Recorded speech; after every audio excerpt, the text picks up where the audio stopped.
Welcome everybody to this virtual lunch debate at the European Parliament.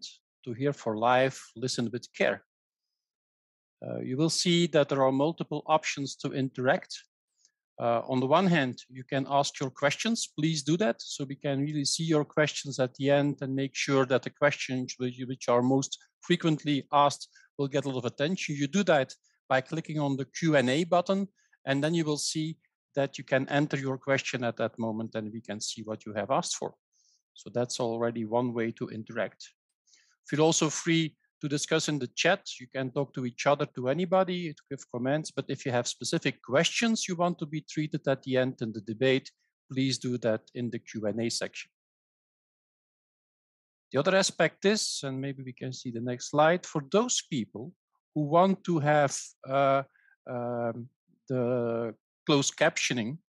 If it's in English, you can just use the closed captioning icon at the bottom of the screen, CC, live transcript. For those who want to use text on tap, you will see it in the link and in the chat. You can click on that, and then you can select the language you would like. And then you just click back on the text on tap icon, and then you will be able to see the text in your preferred language. Remember that you have to make that window smaller, and you can then put it on top of the video and this Zoom screen so you can follow it all. I hope that is clear for everybody. If you would have issues or questions, don't worry, you can put it in the chat and I'm sure that the team will help you to assist. But by doing that, I would like to really start the whole debate and the whole virtual lunch debate today. So I'm very happy that the joint associations, AIA, FO, EuroCIU, and EHIMA, together with great support from the World Health Organization, are organizing this yearly event at the European Parliament. Normally we do it live, but now it's virtual. And we're so happy that our host, MEP Saliba from Malta, is willing to host this session, and he will also start with the introduction. So here I will give the floor to MEP Saliba for his introduction. Thank you.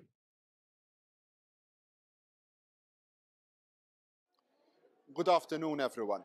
I would like to welcome you all to this important conference, which is a yearly tradition that joins European Association of Hard of Hearing People, hearing aid professionals, and hearing aid manufacturers in a strong cooperation with the World Health Organization.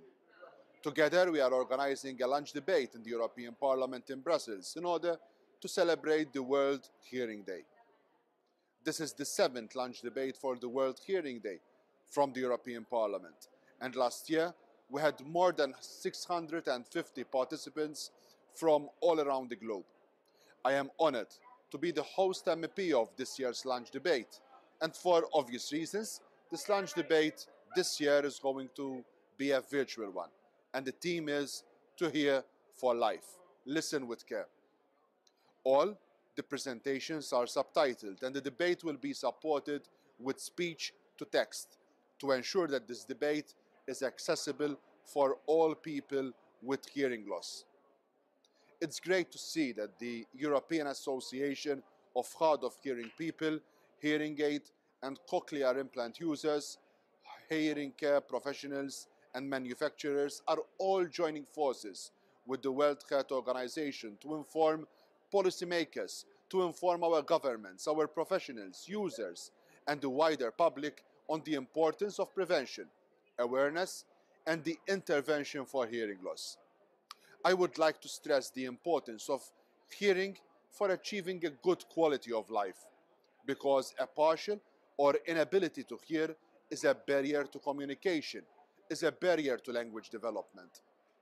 According to the World Hearing Organization, there are 466 million people worldwide that have a hearing loss disability, where according to a report by HearIt, 22.6 million people who have untreated hearing loss live within the EU. In turn, this is costing our union 185 billion euros a year. One of the main reasons for this cost might be that people are not encouraged to have their hearing checked on time. If only an adult hearing screening programs would be promoted the same way that prostate, that breast, or any other health screening programs are currently being promoted, then hearing rehabilitation can occur much earlier. This will increase the chance of reducing the cost, owing to the fact that people with a hearing impairment will have a better quality of life and possibly also lower unemployment rates. Various studies have shown that hearing loss disability increases the risk of social isolation, cognitive decline, dementia, and also pure mental health. Other studies have shown that untreated hearing loss can cause loneliness and can also lead to excess production of cortisol, which can increase blood pressure and also blood sugars, and can also disrupt the body's immune system, therefore possibly leading to other serious, very serious health issues. We are spending a lot of money on improving the quality of life for people with dementia, with diabetes. Why don't we invest in trying to reduce factors that can lead to this condition, the condition of hearing loss being one of them? We have amazing technology that is available to treat various types of hearing impairment, mainly hearing aids, bone conduction devices, cochlear implants, and other assistive devices. Many of these devices are being manufactured using the latest, the most innovative technology and incorporating AI algorithms to give hearing impaired people the best possible sound, even in the most difficult situations. However, it still seems that this industry is only catering for a very small percentage of the world's hearing impaired population who are actually using these devices. Is this resulting because of the costs of these devices, and unfortunately these are not accessible to the most vulnerable parts of our population? Is it because of the stigma surrounding hearing loss and the wearing of a hearing aid? Or is it just lack of public awareness? The World Health Organization estimates that by 2050, over 900 million people will have a hearing loss disability. This means that we have to take action now. Action now on ways to screen, on ways to treat as many people as possible, as the burden of on the world's economy will increase if we stay put and don't take action. Furthermore, 60% of childhood hearing loss occurs due to very preventable causes. How can we go about making sure that adequate and standardized newborn hearing screen programs are put in place with proper access to follow-up screening at, for example, 1 year, 3 years, 5 years of age, all throughout our EU member states? I firmly believe that early detection, together with early intervention, will lead to better access to education for hearing impaired children, with a reduced burden on our education systems itself, and also a better quality of life for the child and also for their parents and their families. It is important that 1.1 billion young people aged between 12 and 35 who are at risk of hearing loss due to exposure of noise in recreational settings. There is not enough awareness on these numbers and on this noise pollution. We should start looking at having health warnings similar to those that we have on cigarette packaging, or similar to those that we have when strobe lighting is used for those suffering from epilepsy. And these signs should be visible in clubs, in music events, and other festivals that have high noise levels, and ear protection will be suggested. Maybe it's the right time to enforce noise levels in recreational settings. Should there be laws protecting children from being exposed to loud sounds, especially when it's not their choice, be it in a noisy situation or being in a public place? Last but not least, I would also like to highlight that since the beginning of the pandemic, auditory health has come more and more to the foreground for our interpreters at the European Parliament. Previously, sound quality and ISO compliance of the installations were something interpreters working within the institutions could almost take for granted. With the widespread use of the remote platforms, however, the assumption is no longer true. The audio quality fed into interpreters' ears in remote meetings is unfortunately substandard, mostly due to lack of compliance with the technical recommendations by meeting participants. The professional delegation has been trying to raise awareness on the need to protect the ears of meeting participants, and more specifically of interpreters, from exposure to bad, potentially harmful sounds. However, this process is extremely slow, whereas in the meantime, our interpreters have been reporting tinnitus, hyperacusis, headaches, loss of hearing since the introduction of the remote platform. Some of them are currently not able to work in the booth. The European Parliament should lead by example, and therefore it is extremely important to raise awareness around auditory care in remote meetings in the EP and on some recent developments in the scientific field, and also in other institutions. That is why it is ultimate to support and also to promote hearing health in the best possible ways. In order to tackle this issue, we must promote professional and quality hearing that would balance care through practice, through guidance, through education, through public awareness, through advocacy, leadership, and also through research support, facilitating access to innovative technologies and also to share the best practices between our member states, between our institutions. To conclude, I would like to thank you for your kind attention, and I would like to wish all the participants a very fruitful discussion. And now I will pass the floor to the next speaker, Shelia Kada, who is responsible for the WHO's work on the prevention of deafness and hearing loss, including the advocacy on prioritization of hearing care. Shelley, the floor is yours. Good afternoon, everyone. Greetings from the World Health Organization. Before I talk to you about the topic of the day, I'd like to tell you about two people who are very special to me. The first I'd like to tell you about is the daughter of a friend, Nitya. Nitya was about 17 years old. This was many, many years back, when her mother brought her to me. Her mother was very concerned because Nitya had been behaving very strangely. At times she would not respond when her parents called.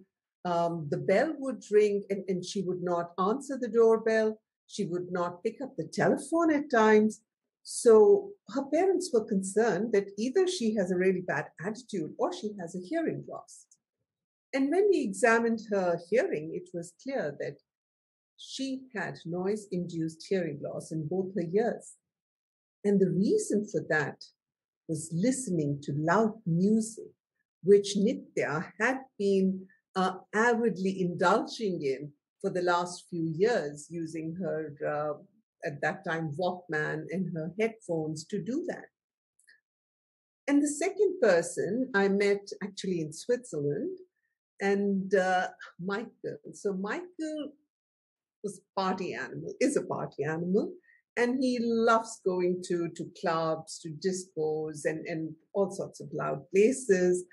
And so interested was he in this that he decided to take it up as a profession, and he became a DJ. Fast forward 5 years, what Michael realized was that this ringing sound, which he was earlier used to come and go, but now it was permanent. It was persistently there. It was bothering him. He had trouble falling off to sleep, and so on.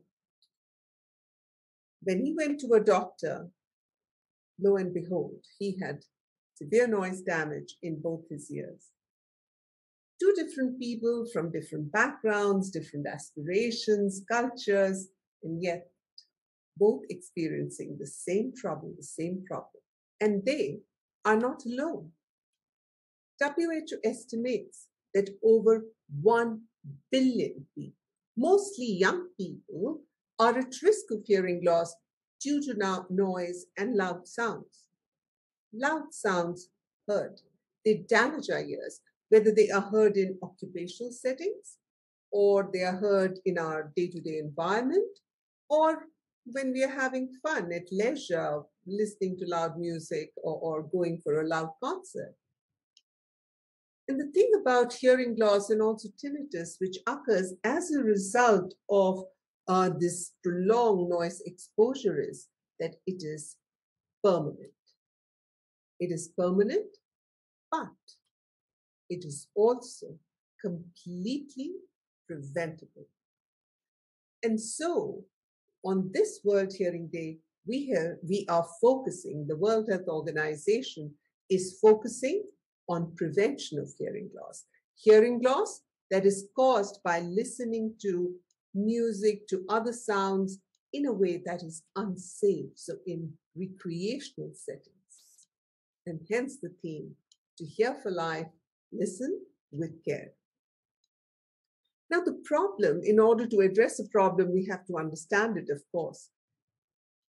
And in understanding the problem, we realized that nearly 50% of young people who are listening to music over their headphones and earphones do so in a way that is not safe for their ears.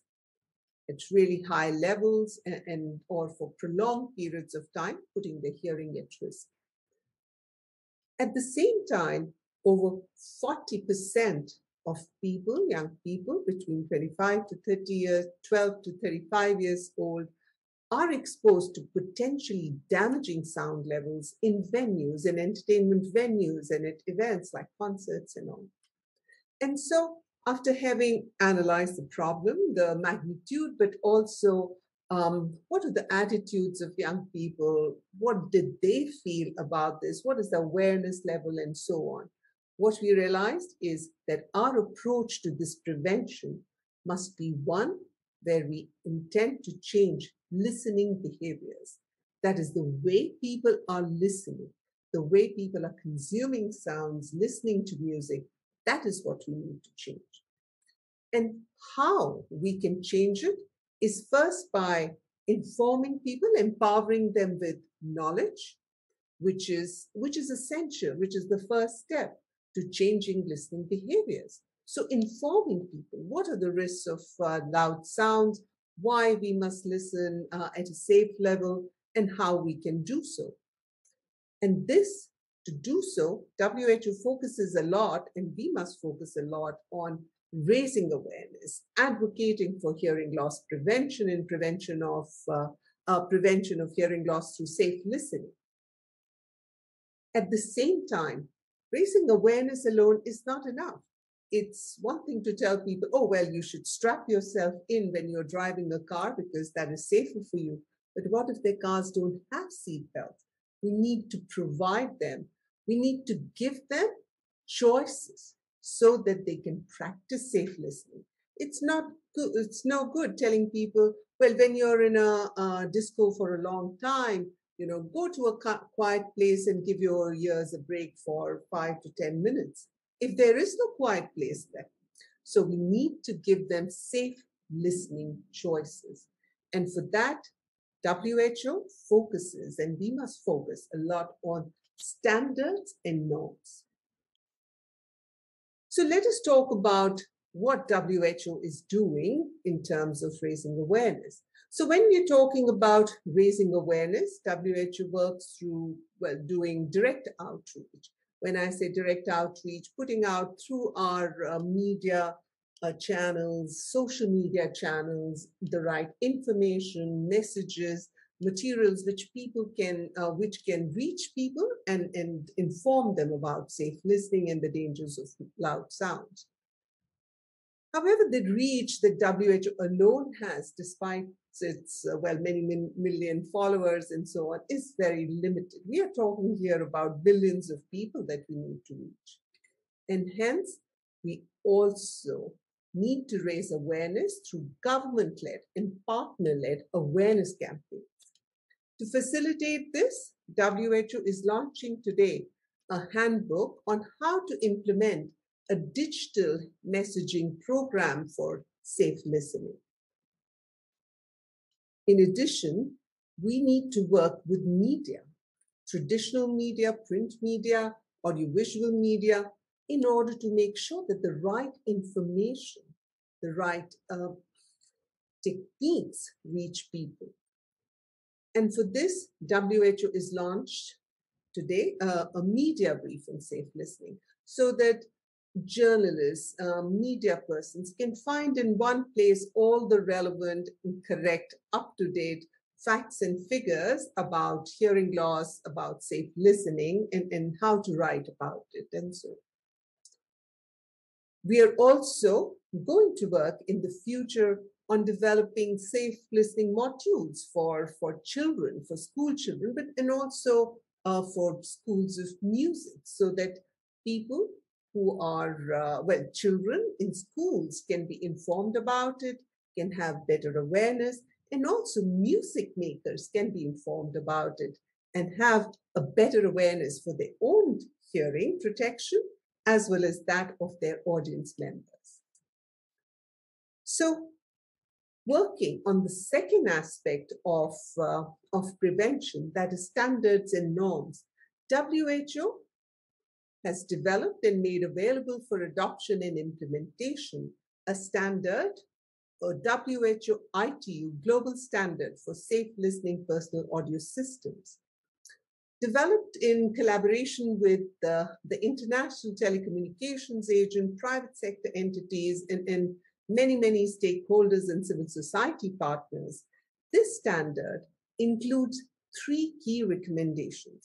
It recommends that any device, such as a smartphone and so on, should be able to monitor how its user is consuming sound and be able to display that information to the user in a friendly way. It should be able to offer them volume limiting options so that, empowered with knowledge, users can uptake these options and use them to protect their own hearing. At the same time, it should be able also to inform them, give them notifications, messages when they exceed their limits or when they listen for too long and so on. So give them that information so as to facilitate them to listen safely. Some commercial entities, some private sector entities have already adopted and implemented this standard, or at least parts of it. So and these are a couple of entities, and you can see what some of those interfaces look like. However, we need much stronger action from governments, from other private sector entities, so that this becomes not an exceptional or a unique feature present in some devices, but really something which is standard, which is mandated by governments, and which is there to offer the protection that it proposes to offer to people. In addition to this standard about the devices, WHO is today launching for adoption and implementation the global standard for safe listening venues and events. Now, in Europe, and since we are talking in the European Parliament, a number of countries do already have some standard for safe listening entertainment venues and events, so in their clubs and so on. But it is still not a uniform feature, even in this region. Moreover, countries also tend to have different, aspects to the standard. So WHO, having studied what was currently available and in consultation with our partners, has now developed this standard, which has 6 key features. Firstly is the limit. So limit of the maximum sound, that can be maximum average exposure. Also how it should be monitored. But very importantly is the need to optimize venue acoustics and sound systems, because it's not simply about giving the user a safe listening experience, We want people to enjoy their hearing, to enjoy the music that they love to listen to, but without putting their hearing at risk. And for a good listening experience, it is important that a venue have a good sound system in addition to safe listening features. And so optimizing this is essential, along with making available personal hearing protection, making sure that there are quiet spaces available where people can go to rest their ears, and providing people and the workers within the venue with training and information to empower them. Who can act for safe listening? Well, governments can act for safe listening by legislation, by making these standards and these norms a part of their legislative framework, or by regulation, by undertaking awareness campaigns for raising awareness on safe listening or for noise reduction.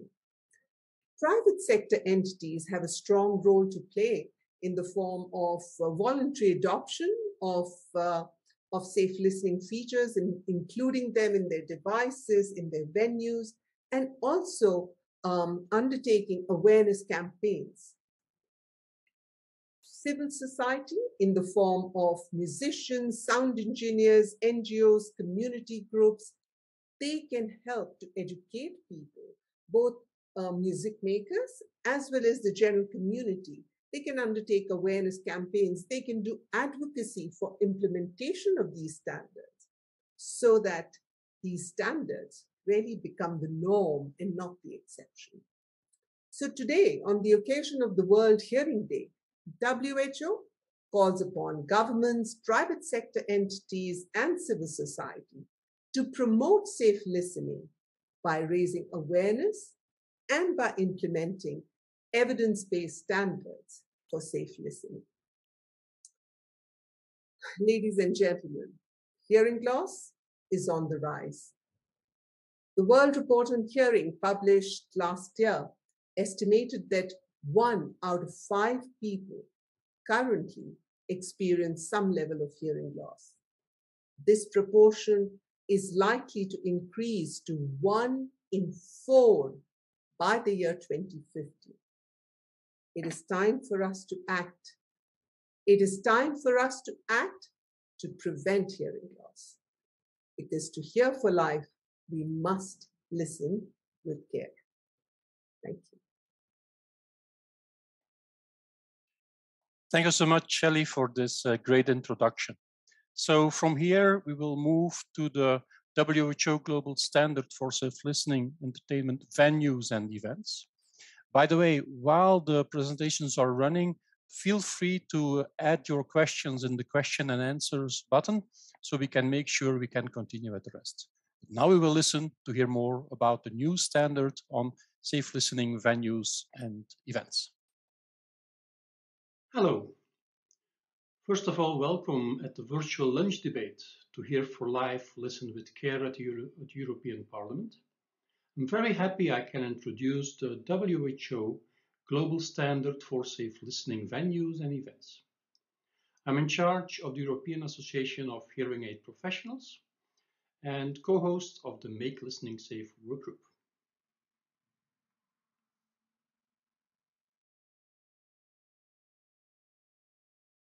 You have heard that Dr.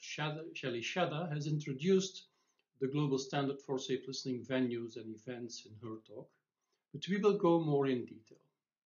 So you will see that there are key aspects, 6 of them.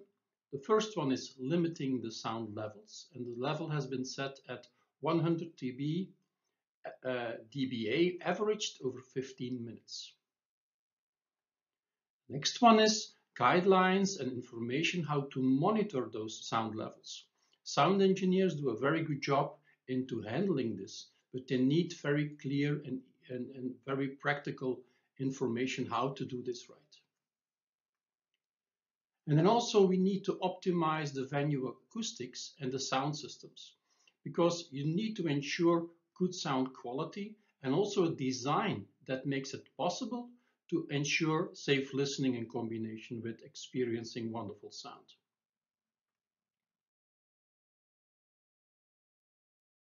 Number 4 is making personal hearing protection available. You will see that the levels that are set, maximum levels for venues, are too high to listen without any protection. So that is why hearing protection is essential to make listening safe. Another aspect is to make sure that quiet zones are available. We know that people like to be in quiet zones from time to time, but it has to be organized and planned, and that's why it's there. And then the sixth and last point is to provide training and information and also label venues and in different situations as safe listening venues and experiences. Now let's start with point 1 in detail. So feature 1 is the sound level limit. The level has been set to 100 dB, averaged in dBA over 15 minutes. Now we have some examples in Europe how this is already done. In Belgium, Brussels, they have also set 100 dBA, but then averaged over 60 minutes, which is a little more difficult to handle because if you need to check if the levels is correct, you would need to stay there for 60 minutes to be able to measure. And they have also set a second level, which is another weighting, which takes more care of low frequencies, that's DBC, and they also set a level that has to be under 150 dB. In Flanders, Belgium, they also measure 15 minutes average, but they took 102 dBA. In France, they also use 102 dBA, but then over 15 minutes. And in Switzerland, they have 100 dBA over 60 minutes. So you see, they come all quite close to what they are doing. Now, it's very important that WHO can set a global standard. It makes it a lot easier for a lot of countries to really introduce new regulations and make sure they can be based on the evidence of a very trustworthy source, the World Health Organization.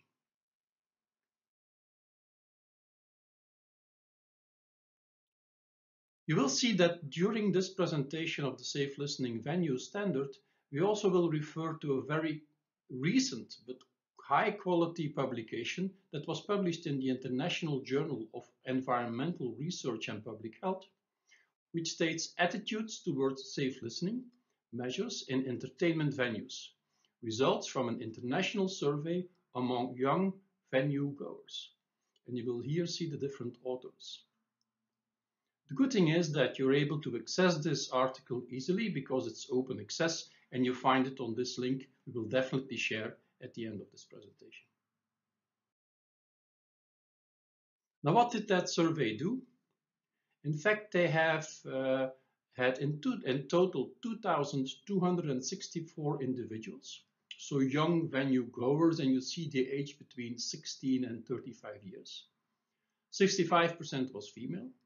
And most of the participants were from the African and Western Pacific region, but they were recruited from all over the world. And they all completed this online questionnaire.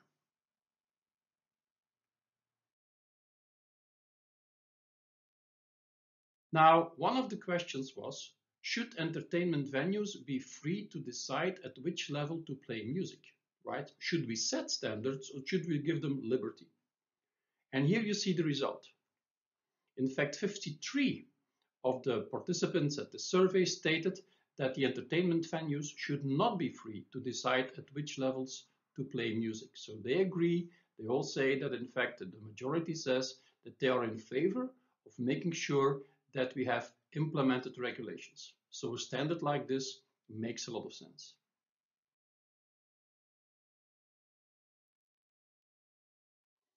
The second point is how to monitor the sound levels.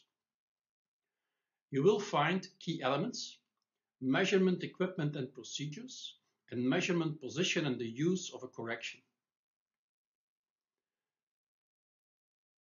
The Audio Engineering Society has already worked on a lot of documents, and a lot of these key professionals and experts from that Audio Engineering Society have really helped to create this topic and this part of the safe listening standard.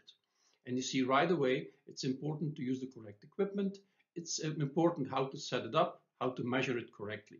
So that is very practical and very clear to help sound engineers to do this right and to make it easier for them to implement this standard correctly. Third point, venue acoustics and sound system designs. And in this topic, you will see that it's important to make sure that all the venues are really designed for sound quality and for safe listening. And there, the standard treats, of course, the key elements, the venue acoustics, room modes, acoustics of the stage area, acoustics of outdoor venues, sound system design, exclusion zones in front of loudspeakers, and management of on-stage sound. Let us give an example. You may have seen that in a huge venue that you see these very loud, big loudspeakers in front.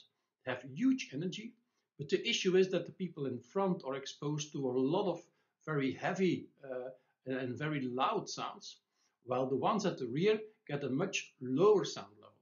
Now, for the ones in the rear, that is not nice because they don't hear enough, but for the ones in front, it's traumatic for their ears. So here it's symbolized by the eggs, and the eggs are cracking. It's a typical symbol we use a lot in Make Listening Safe. Now, how to do it right? And here you see those very specific loudspeakers that are hanging much higher, and they distribute the sound evenly over the whole area, which makes it more comfortable for the people in front. Here it's not too loud, but also a much better sound experience for the one at the rear, because they will also have a good level of sound. And you may have seen these very special loudspeakers hanging on stages to evenly distribute the sound over the whole venue, which makes a lot of sense.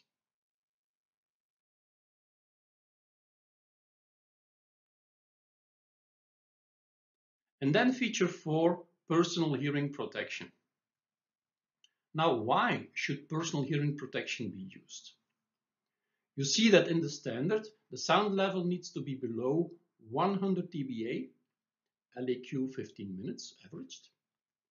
But if you then look at the other Make Listening Safe standards from the World Health Organization and from ITU, the weekly exposure should not exceed 80 dBA for 40 hours. So there's a mismatch of 20 dB. And that's exactly why earplugs need to help attenuate that level by about 20 dB. And you see that, and then they are at a safe level, or at least that is the maximum level at which you want people to listen. And then you are sure that this is mostly the case. Most hearing protection is doing that job.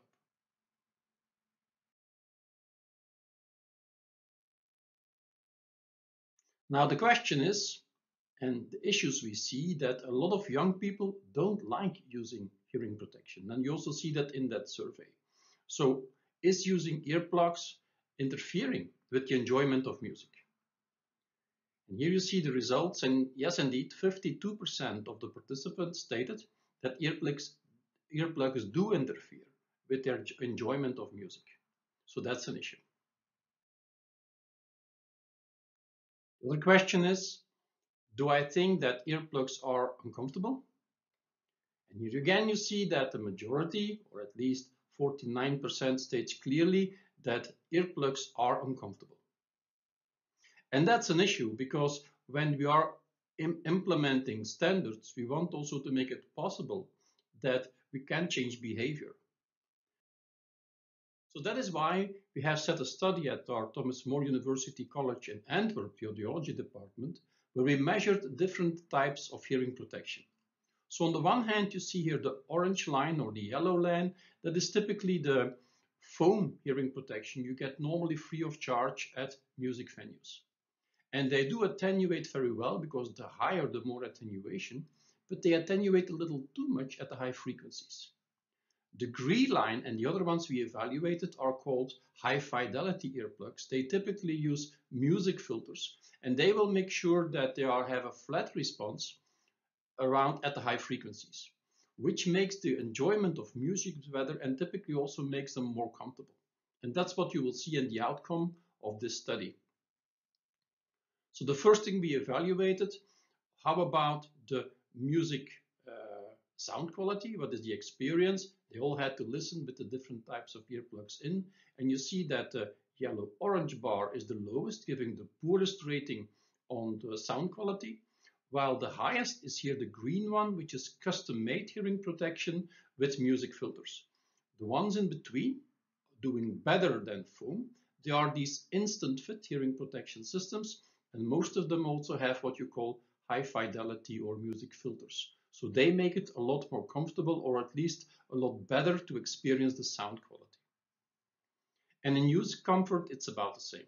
So we evaluated all of that. They had to listen to their own voice, have to have those earplugs in for a while, rate the comfort, and then you see exactly the same result. The yellow bar, right, the disposable foam hearing protection has the lowest rating, while custom-made has the highest, and here instant fit high fidelity plugs are in between, so also giving a very good comfort. So that is why we do agree that foam hearing protection, disposable hearing protection, may be an issue in function of music sound quality and may be an issue in function of comfort, but that can easily be solved by using high fidelity earplugs. Now the question is, are people willing to pay for that? And that was also part of what was in the survey. I wouldn't mind having to pay for hearing protection. And then you see that we have a very positive result. Half of the participants was clearly ready to pay for hearing protection.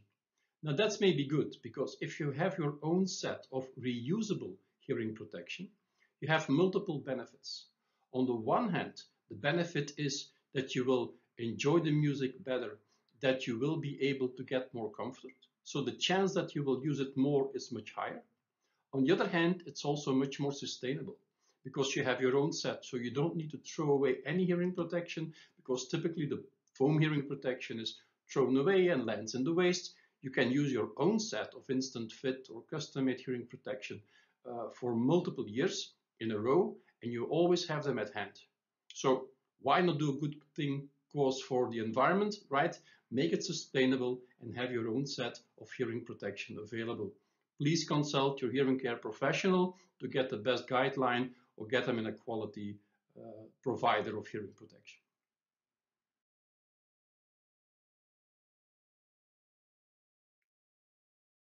And then quiet zones.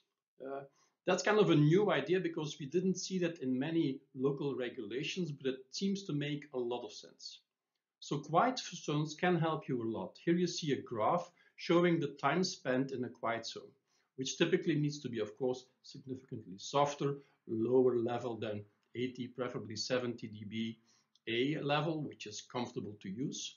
And you see the more time you spend in such a quiet zone, the lower, of course, your relative sound dose will be, which is not so surprising.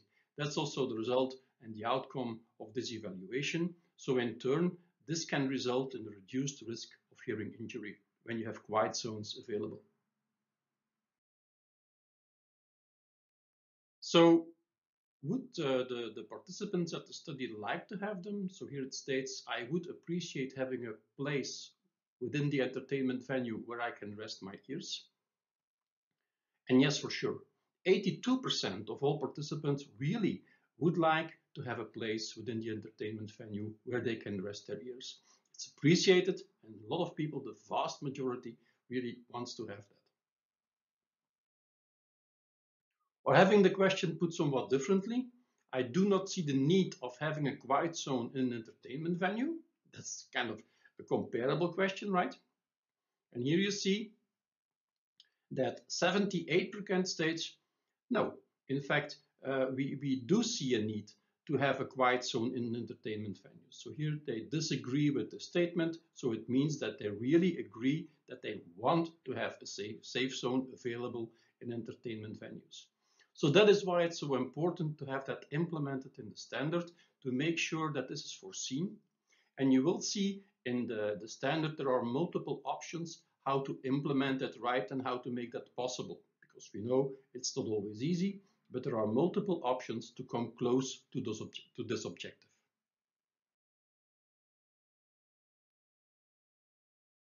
And then the last point is the last feature is the provision of training and information. And of course, that is a key role.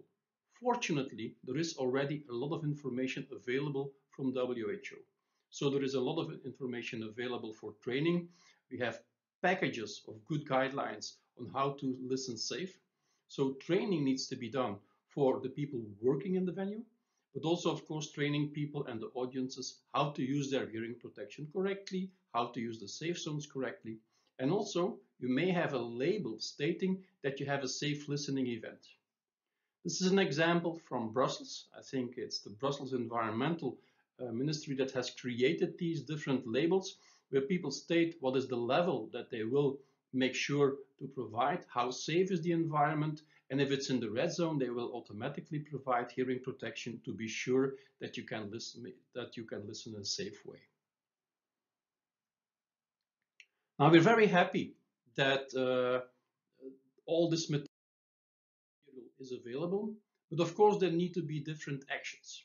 So on the one hand, we have the Make Listening Safe technical group at the World Health Organization that has been working very hard to create guidelines and standards and to create quality material and make a lot of publications. We also have the World Hearing Forum, where we have the Make Listening Safe workgroup. So the Make Listening Safe workgroup is a promotion group. They make sure that the material isn't only there, but is also brought out, distributed, communicated as far and as widely as possible at conferences, at World Hearing Day, at other aspects, doing that. And we have also created a Make Listening Safe LinkedIn group, so please come and join that group where we see the latest information, latest discussions with expert and interested groups. Feel free to join us and come and see us at LinkedIn so we can keep informing you in the best possible way. So thank you for listening to the WHO Global Standard for Safe Listening Venues and Events. So this part was all about prevention and make listening safe. You will hear now from Hard of Hearing Associations, EuroCIU, how they have really used and have helped us to promote safe listening and made sure that this is communicated towards their groups, to their peers, but also to students, to young people, to young ambassadors. You will hear more about that in the next talks. After that, you will also hear much more about awareness. There is a very good guideline from the World Health Organization that hearing screening needs to be implemented for adults globally. And it's important to start doing that from the moment you are 50 years and older. So that is also something that needs to be created.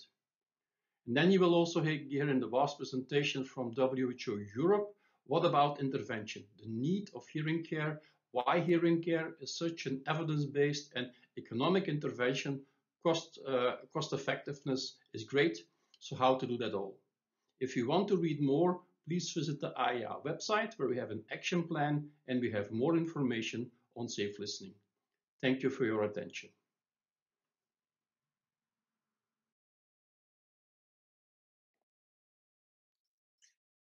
So now we move on to the experiences and the ideas of hard of hearing associations. And the first person I want to introduce is Lydia Best. She's the president of the European Federation of Hard of Hearing People, which is also very active within the Make Listening Safe workgroup and actively working as well in the ITU, the International Telecommunications Union, helping us to develop good standards for safe listening.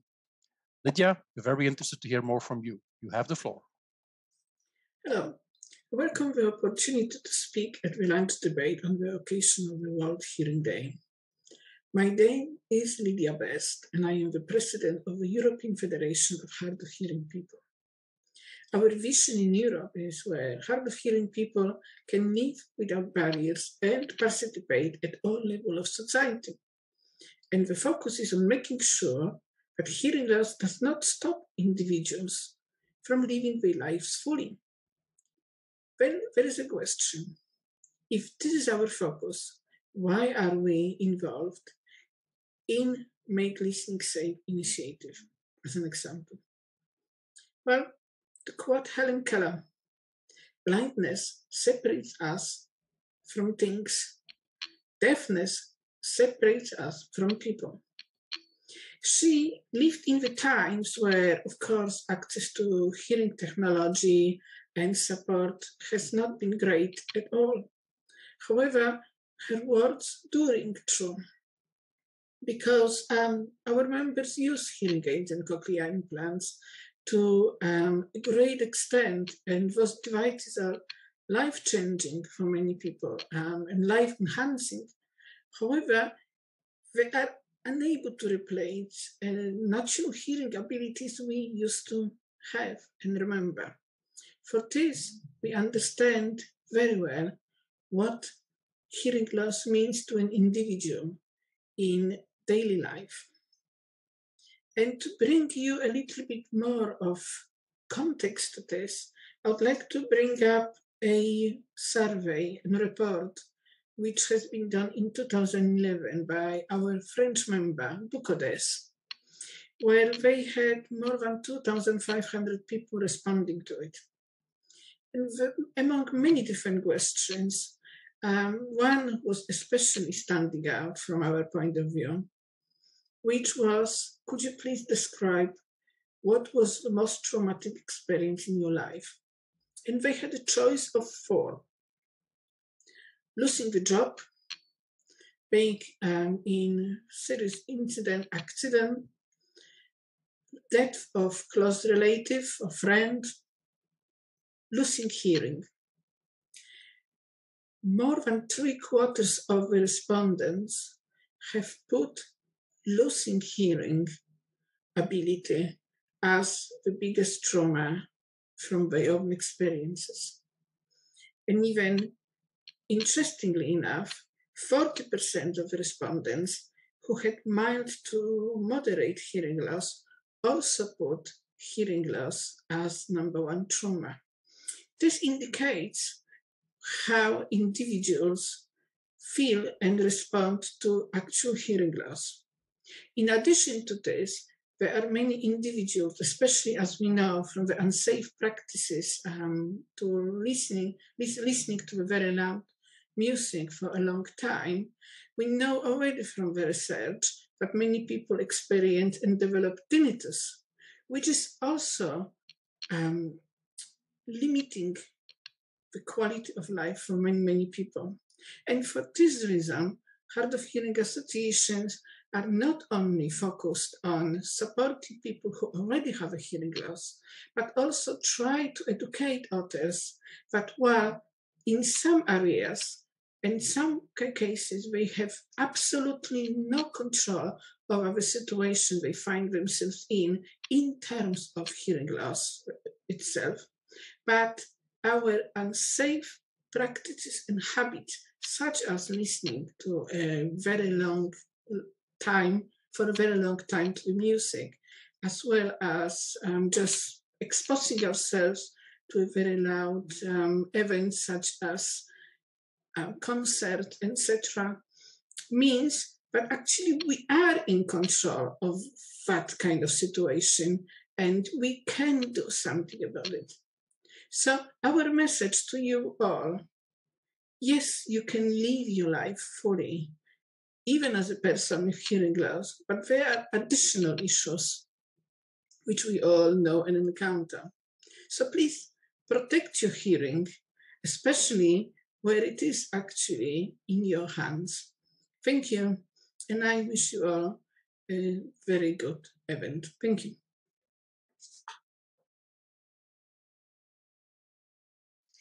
Thank you, Lydia, for this very encouraging and personal story and appreciation. It's clear that people with hearing loss really want to make sure that people take care about their hearing. And that is why I'm very happy to introduce Laia Zamora. She is part of the Spanish Association of Cochlear Implant Users, but also very dynamic within EuroCIU. And to be fair, she also has been very dynamic from the beginning in the Make Listening Safe work group in our work at WHO. Laia has been doing a lot of very good work on getting ambassadors, young ambassadors, to promote safe listening. She started to do this live, but during these virtual times, she has also created great work on her websites, and you will see that she has good dynamics, but also a very good sense of humor to make this fun. So please enjoy Laya's presentation and her information about what they are doing on this activity. Good morning. I'm Laia Zamora, the Director of Youth of the Federación AIFE, the Spanish Federation of Cochlear Implant Users. Federación AIFE is a member of EuroCIU, the European Association of Cochlear Implant Users, along with more than 30 national and regional member associations from 23 countries. EuroCIU represents cochlear implant users in Europe and lobbies for the European Parliament to better understand the perspective and needs of the people with hearing loss. Young cochlear implant users typically use speech, attend ordinary schools, and are part of hearing society. Older people who become deaf as adults are able to continue speaking and participating in hearing society after they have received cochlear implants. Ik wil horen. Kun jij mij horen? The title of the presentation today, World Hearing Day, March 3rd, 2022, is the Student Safe Listening Project. Currently, thanks to a grant from the Spanish Minister of the 2030 Agenda, we are carrying out an educational project on the prevention of hearing loss. You might be wondering, why will a cochlear implant organization carry out this awareness program for students with normal hearing instead of working directly with deaf students? Well, for this, we should go back to the first times that the World Health Organization began to celebrate World Hearing Day, and the messages that began to indicate that hearing loss was being aggravated especially by unsafe listening practices among young people. According to World Health Organization, 466 million people worldwide suffer from hearing loss, including 34 million children. Furthermore, it is estimated that by 2050, more than 900 million people, that's it, 1 on 10, will suffer hearing loss in the near future. According to the World Health Organization, 60% of these cases, especially in youth, could be prevented by incorporating healthier and preventive practices into daily life. The World Health Organization alerts us that the normalization of exposure to harmful noise as a form of leisure, not only in music festivals, where the overexposure to high volumes for long hours, but also for the new form of virtual leisure, such as video games, is it becoming more common to use headsets to communicate with players with the sound of the game when the sound of the game communicates to emit. We must also consider the increase in the use of mobile phones and headphones, which are frequently used with excessive volume and for longer durations than recommended. This leads to an exponential problem in hearing damage among young people. World Health Organization figures scared us and show us that we need to contribute to the improvement of knowledge about hearing health care. We started with some press releases, but this had little impact on the youth. Subsequently, an opportunity arose to visit schools where some students have cochlear implants to explain about cochlear implants and hearing loss to all pupils. Around the same time, Federación AIFE, with another project financed by the Spanish Minister of Social Welfare, carried out a study on bullying among students with cochlear implants. The results were heartbreaking. School bullying and cyberbullying attacks on deaf students occur between 2 and 3 times more often than students without hearing problems. EuroCIU is trying to compare these numbers between countries, but in any case, these figures show that bullying is an even bigger scourge among our teens. With all this background, we believe that the best way to make the problem visible would be through education itself, going to schools and talking about it. Even if some of the kind of bullying is physical, is far more common, the psychological bullying, harder to prove, and probably more destructive in the long term. We need to change the mentalities of society, especially in schools where there are other kids with disabilities, to show that all of them can or will probably have some kind, and at some point in their lives, have some kind of disability, and they need to try to prevent it as much as possible by being healthy, but at the same time to try to be more understanding and not discriminate or bully anyone who is different from them, demonstrating that deafness is like, and also suggesting how students can help their deaf peers in practice. We must start by educating the youngest members of our society. They need to be made aware of the problem of ambient noise in our daily environments, what factors they can influence, and how they can raise awareness in their own networks and environments, and how harmful noise pollution can be. We also talk about what to do when they suspect that they might have a hearing problem, and we introduce them to people with hearing impairments to bring the subject closer to home. This action is very gratifying for participants because they realize that their strategic roles bears real fruit in the short term and even generates a domino effect that possibly affects society in general becoming aware of the problems. We realized that it was necessary to carry out the talks in a dynamic and fun way, to keep the students' attention and to help messages really sink in, so that it went beyond an educational talk but rather a lifelong learning. We started with a small step. We talked about noise, hearing loss, and cochlear implants, but at the end they were invested as they were knights in an order which they have to fight against noise and hearing loss, so they themselves can distribute the message among their communities. Being knights and giving them a mission was carried out and remembered, which was really the point. They were given this tax like they were having a stamp of approval. In the following World Hearing meetings, we talked about the idea of investing the young people as messengers, and this evolved in the term of young safe listening ambassadors, with the goal of training teens to be advocates of caring for hearing health. Nowadays, we dress up as crazy scientists, even putting some fancy and really funny things, so they can remember the visit of the sound professors. One of our presenters is also deaf, and in the middle of the talk, she takes off her wig to reveal her cochlear implant, which usually leaves the students really stunned. Many believe that hearing loss is only for grandparents and not for the young, and judges believe that it cannot happen to them, or it will only happen when they are really old. This project also carries out unofficially pre-audiometric test, formerly used an EMP3 files, and now with the World Hearing Organization application Hearing Who. For students and teachers, some realize that they have problems when they have poor results, and it's our job to explain next steps to figure it out. We aim to offer a service that can detect and address cases of hearing loss that otherwise affected cognitive ability, attention span, and finally, school performance. Lives are improved by addressing hearing loss early.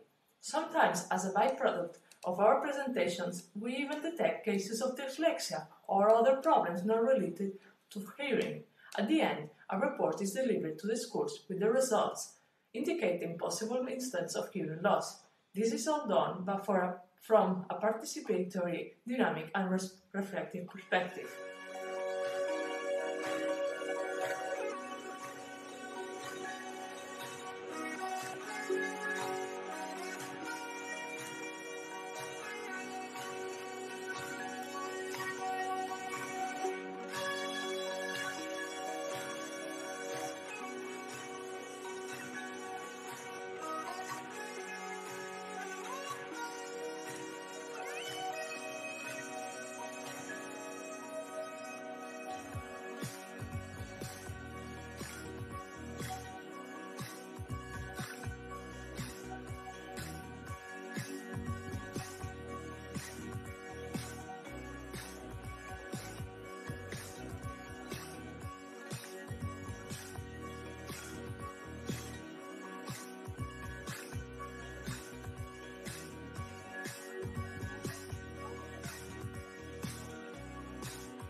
kids, like adults, find it hard to understand the concept of decibels.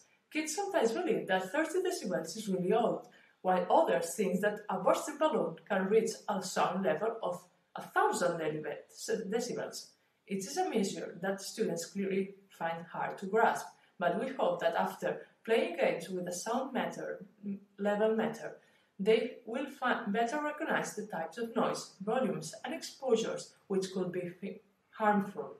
In addition, we recommend schools for all ages groups carry out parallel activities, write essays on the subject, drawings, posters, videos, and even download sound level meters application on the students' mobile phones and carry out tests at home with everyday noises such as the cooker hood, the television, or the toilet flushing. These funny noises encourage students to do extra activities. Due to the current social situation caused by COVID, this project had to innovate. We created an exclusive web page for the Laboratorio in Sonoro to be able to do the activities online. The web page includes the workshop content and even integrates the application for the World Hearing Organization. Is it offered to schools that they needed, all of them, as the project itself, free of charge. The online format allows us to reach greater numbers of participating centers and students, especially in rural zones, increasing the impact of the project. This year, in addition, to reach more schools and participating students, we are also offering courses to teachers to help them communicate with people with hearing loss. The obligation of social distance and use of masks in some countries had created really difficulties of the communications with students with hearing loss. We provide teachers with the tools to alleviate these problems. We also offer basic courses on communication accessibility through context subtitle, captioning, and subtitling on YouTube and similar platforms.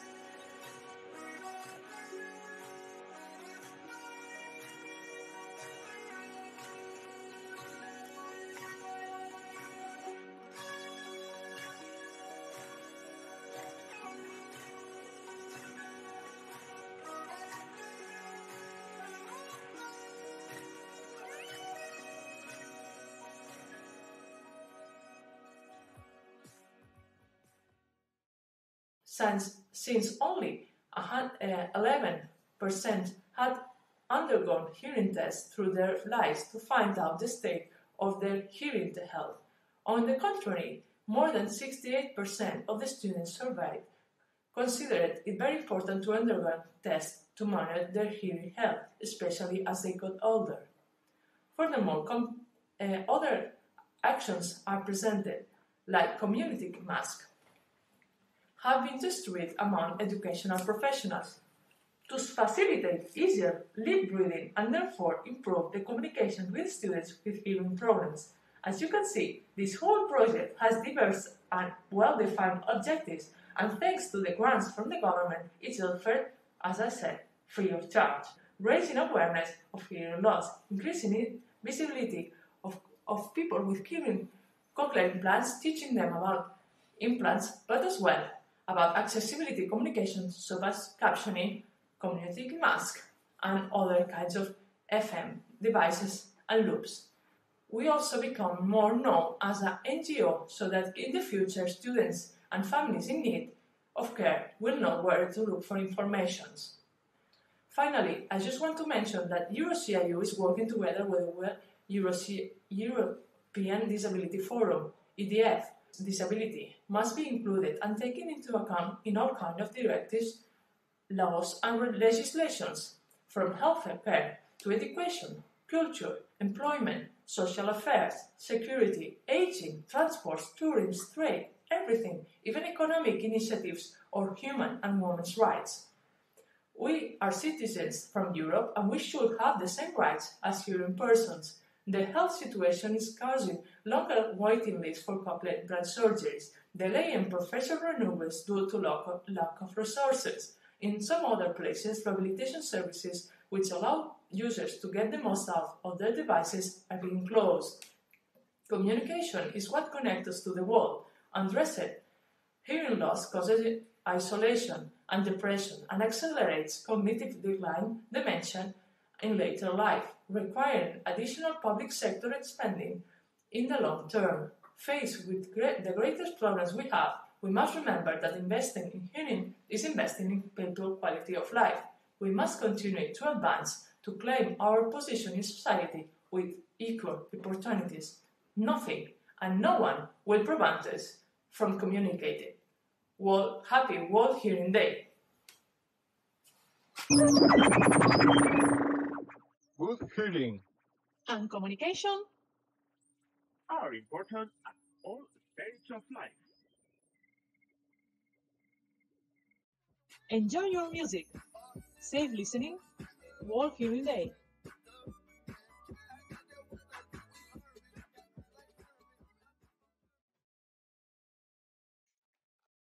Thank you, Laia, for this very dynamic and enthusiast part. And I think she's been very convincing that associations for people with hard of hearing people, hearing aid users, cochlear implant users are dynamic and really want to contribute. And to make sure that, you know that Laia could talk for weeks about all the projects she's running, so we're very happy about that.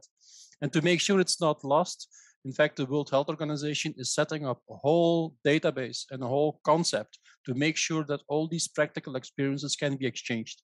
I can also tell you that within the world, within the Make Listening Safe workgroup, Laia and also Teresa Amat are driving this project to inform teams how they can work on school programs, actions as they are doing. So the learning curves they have made through and the great ideas they have can be shared with all of you. So if you are interested to contribute to this, to work on this, or to learn more, come and join us at the Make Listening Safe workgroup and at the World Hearing Forum.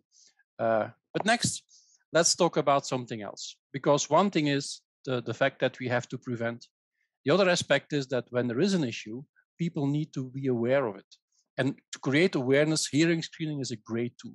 So I'm very happy that one of my neighbors, by the way, Patrick Daze, an audiologist, he's the president of HearIt, is willing to explain more about why it's so important to screen adult hearing.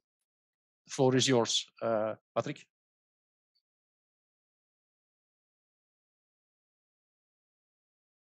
Hello, everybody. Good afternoon. My name is Patrick Daze, and I'm the chairman of HearIt AISBL.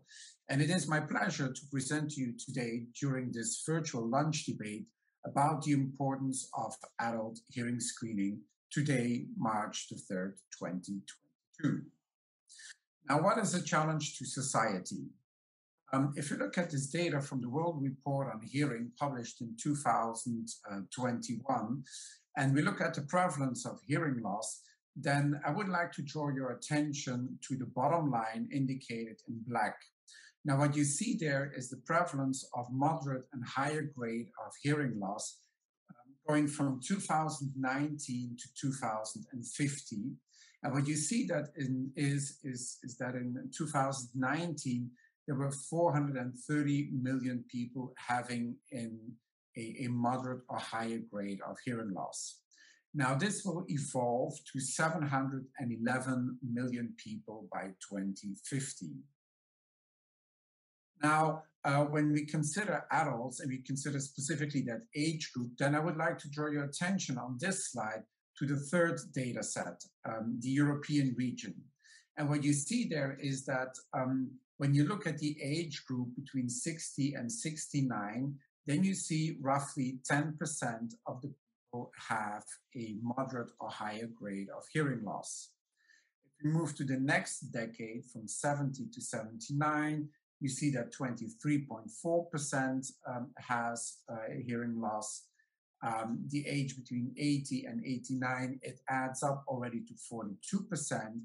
And then the oldest age category, 90 plus, you see that 56.5% have a moderate or higher grade hearing loss already in the European region. Now, it is not just about the hearing loss we need to talk. Linked to the hearing loss are also comorbidities. And there's multiple of them. Some of them are listed here. I think the top one is definitely cognitive decline or dementia, but others are mental health problems, social isolation and withdrawal, reduced quality of life, fatigue both during and after work, less physical activity, and a higher incidence of falls.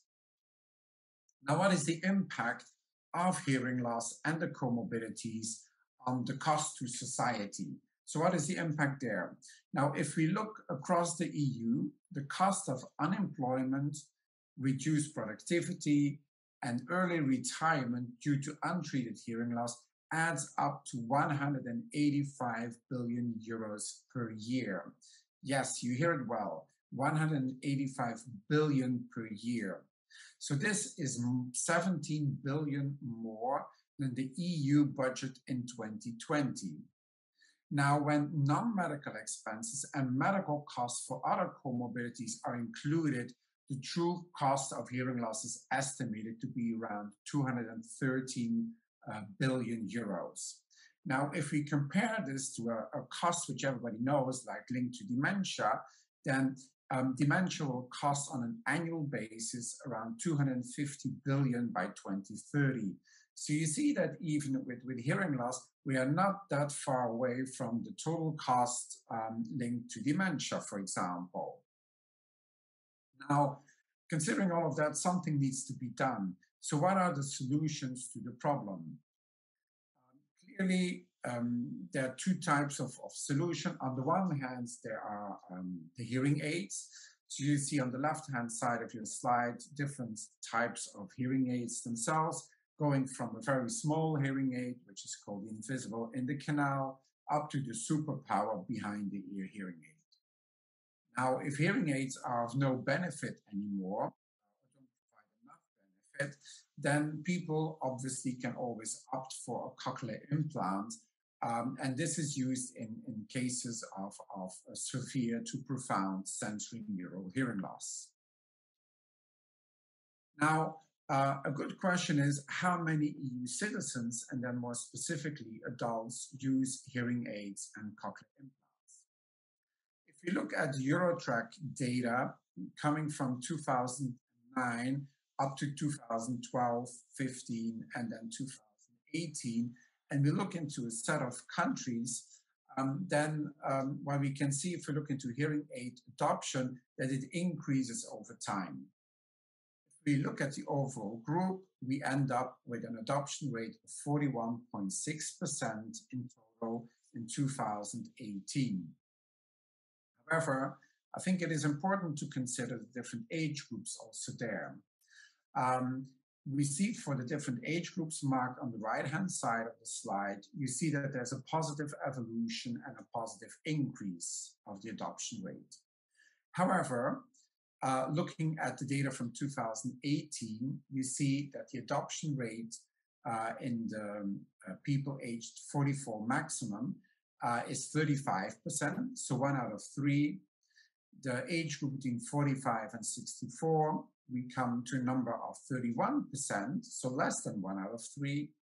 And the 65 plus age group has an adoption rate of 49.5%. So even in the best case scenario, in all these age groups, the adoption rate is only 1 out of 2. So only 1 out of 2 people who need a hearing aid are using them. Now, the good news is that the more severe the hearing loss, the higher the adoption rate. So if you go from left to right here on the bars, you see that the red indicates no hearing aid and the blue indicates a hearing aid.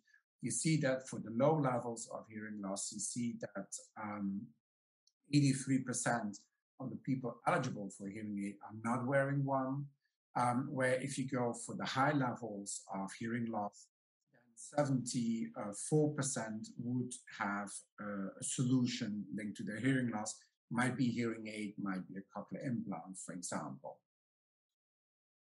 Now, if we just look at the category of cochlear implants, do we see any difference?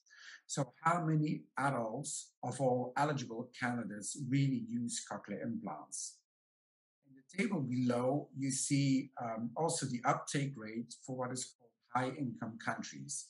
So in the left column, you see the countries mentioned, so varying from Australia, Belgium, Germany, Japan, and so on, up to USA. And in the middle column, or the column in the middle, you see the percentage of the uptake rate. Now, best case scenario is Germany, where you have an uptake rate of around 10%, as presented by Professor Müller from Munich in 2019 at one of the major conferences. In all other high-income countries listed here, the uptake rate is below 10%. So less than 1 out of 10 is using a cochlear implant or is having a cochlear implant, where 10 out of 10 would have a potential benefit out of it. So clearly a lot needs to be done there. Now, the question is, why is the uptake rate or the adoption rate so low in hearing aids and cochlear implants? There are several potential causes for that. On the one hand, there's the lack of awareness amongst referring professionals about hearing aids, cochlear implants, the indications, outcomes, and the hearing journey. But there's also the lack of awareness amongst patients or candidates who are eligible for a hearing aid or cochlear implant. Next, there's also the fact that there's no national screening in place, hearing screening in place in any EU member states in adults. Following that, we also have some reasons linked to the personality and the person itself more, like stigma, for example, the fear of surgery in case of a cochlear implant, or other reasons like lack of adequate funding, lack of access, or lack of resources. Now, the reasons mentioned at the bottom are not the case in economically advanced European countries, but one must admit that differences also exist there amongst the different member states within the EU. Now, let's tackle the national hearing screening programs in adults. I mean, if we look into the recommendations of the World Health Organization for adult hearing screening, what are they? In 2021, there was the World Report on Hearing published by the World Health Organization.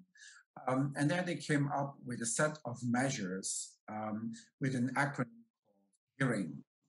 And the first H of the word hearing stands for hearing screening and intervention. And you see the other components of the word hearing listed there. But let's just focus on hearing screening for this virtual lunch debate today.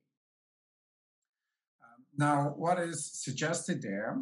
So all older people should be screened with the aim of identifying at the earliest possible stage those with hearing loss who could benefit from the use of hearing technology or from non-technological interventions such as education, counseling, and communication training. Now, when should we do this screening? When should we start with it, and how often should we do it? All adults from the age of 50 years onwards should be screened on a regular basis for hearing loss. Screening may be conducted at 5-year intervals until the age of 64. Then onwards from the age of 65, the frequency of screening should be increased to every 1 to 3 years. Wherever possible also, it would be good to link hearing screening schedules to other health checks, like different cancer checks or whatsoever. Now, how is it set up? If we look into the screening itself, the first step would be really using day-to-day live simple questions. So you see there's 3 parts to it. So if you look into section A, it's just yes and no questions. So for example, do you have a hearing problem now? Do you have a diagnosed hearing loss? Or do you use hearing aids? The next set of questions you see marked under section B, the skilled questions. So how would you characterize your hearing, for example? And then finally, section C indicates that we can use an existing screening questionnaire like the hearing handicap inventory for the elderly. Now, once that's done, we can go to step 2 of the screening test. And that is really a more objective test, let's say. where we can, on the one hand, use the detection of pure tones in both ears at a fixed decibel level. We can do the digit triplets in noise tests, and determine the air conduction thresholds through pure tone threshold screening, or we can do the whispered voice test. Now, if based on the screening, a refer result will be present after wax removal, of course, if this was indicated, then a diagnostic hearing assessment should be done to confirm the hearing loss and establish the degree and the nature of it. So what is then the minimum set of testing which needs to be done? On the one hand, it's the pure tone audiometry, where PTA is then calculated, and that's done based on bone conduction measurement. We would do tympanometry for middle ear assessment, and wherever it's feasible, we would also do speech audiometry. Now, based on that, we define the type of hearing loss and the degree of hearing loss, and then we would come with an intervention. And that intervention must include a basic education and counseling on hearing loss for people with hearing loss, but also for the caregivers and families to facilitate psychological acceptance and adjustment. This should also include communication, training, and adaptations in social and physical environments and peer mentoring. In addition to that, I think the need for and the type of hearing technology should be assessed, and whichever technology is required. That could be hearing aids, cochlear implants, or other hearing implants, or hearing assistive technologies should be provided and fitted by a trained professional who is authorized to do so. So, coming to the end of this presentation, what needs to change? In summary, I could say that hearing loss must be addressed as a public health issue.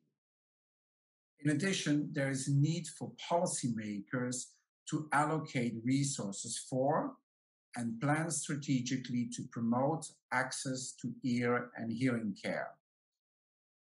In addition, public health strategies should address prevention, screening, and early intervention of hearing loss. And I think that is one of the key messages I want to pass on today during this virtual lunch debate, definitely. I think we really need to tackle the public health strategies and make sure that things like adult hearing screening get implemented on a nationwide level in the different member states of the EU. With that, I would like to thank you definitely for your attention. I look forward to the Q&A session. And if you have further questions or if you want to have more input, don't hesitate to look at one of the websites mentioned on this slide, or feel free to contact me through one of the channels.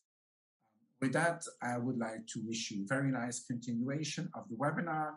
And as said, looking forward to the Q&A session. Thank you very much.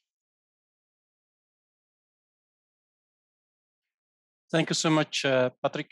And just to be clear, I think that adult hearing screening is not happening at all in any country in Europe. And I don't think there's many countries in the world where this is happening right now. It's a very strong commitment of WHO and a very strong guideline.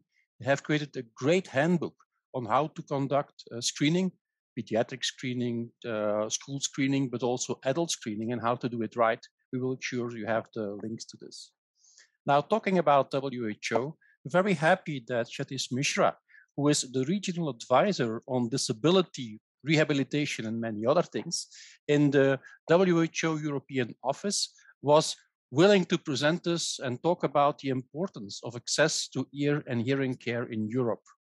Please welcome Satish, and we're very eager to hear more about the WHO European office on this point. The floor is yours.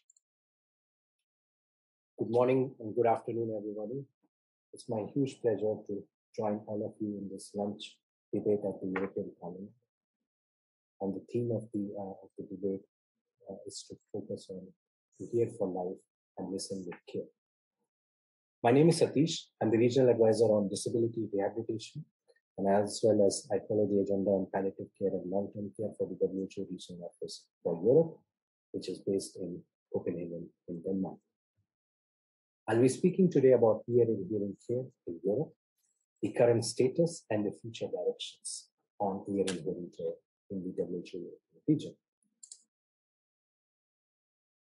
To start with the numbers, we estimate today in WHO European region, 196 million people in the region live with hearing loss. We estimate that this number will increase to 236 million people with problems of hearing care by 2050. This clearly indicates that hearing loss is on the rise.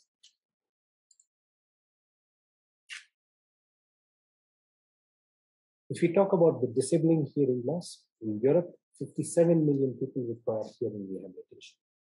And this need is likely to rise over 71 million people by 2050.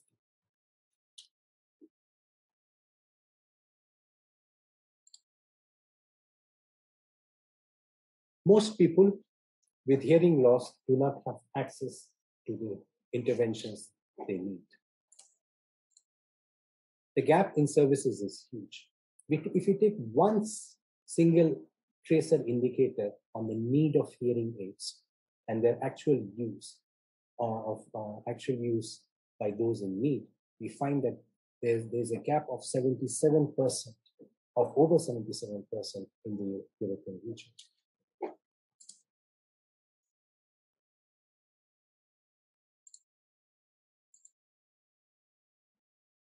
This is despite the fact that country in the European region, WHO European region, there's highest concentration of human resource compared to other WHO European regions. In spite of that fact, we see that 67% of the countries in the European region has only more than 50 specialists per 1 million population.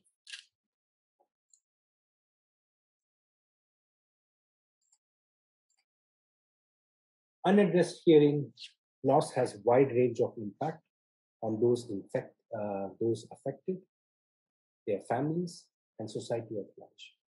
It affects listening and poses challenges for everyday communication. In children especially, it hampers development of language and speech. It is associated with delayed cognitive development in children, as well as cognitive decline in adults. It impedes their educational attainment and makes it difficult for people to find and retain jobs. Hearing loss often causes social isolation and is a cause of relationship disharmony, leading to feeling of loneliness, low self-esteem, depression, and dementia.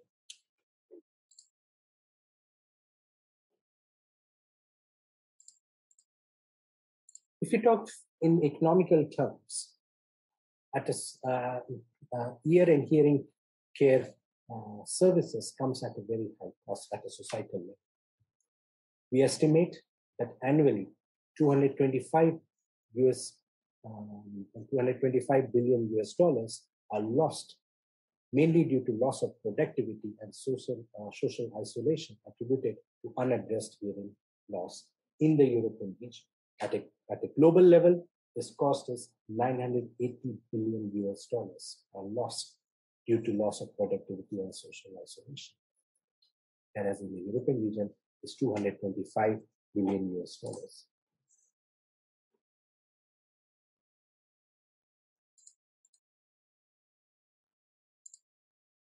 The fact, and this is the good news, that it is possible to have good hearing across the life course. Solutions are available that can prevent and address hearing loss so that all people have the chance to achieve their full potential.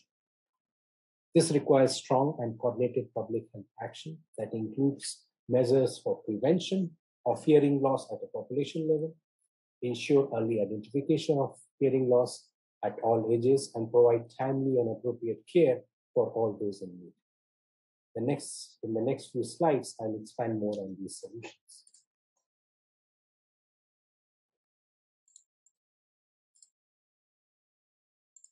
In terms of Solutions are available to prevent many causes that lead to hearing loss. In children, for instance, 60% of hearing loss is attributed to preventable causes such as rubella, low birth weight, birth complications, etc. All of which can be prevented through public health measures. Later in life, also protecting ears from loud sounds, avoidance of ototoxic medicines and chemicals, as well as healthy lifestyle choices can prevent the occurrence or progression of hearing loss.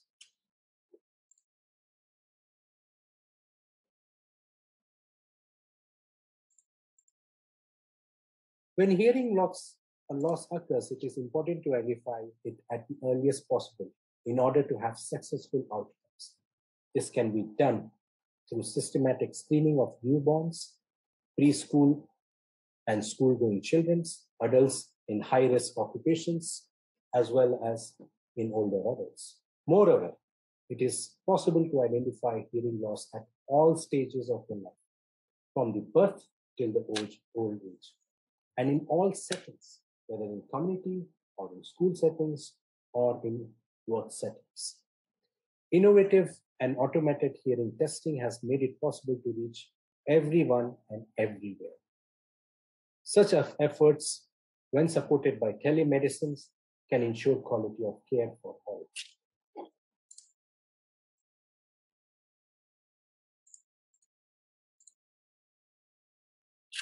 Once hearing loss is identified, it can be effectively addressed through a holistic approach that includes provision of hearing technology such as hearing aids and implants, along with supportive rehabilitation therapy. In addition, people can also benefit through the use of sign language as well as lip reading.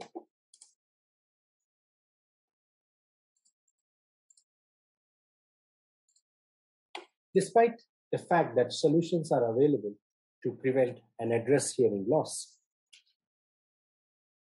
the field of ear and hearing care faces many challenges.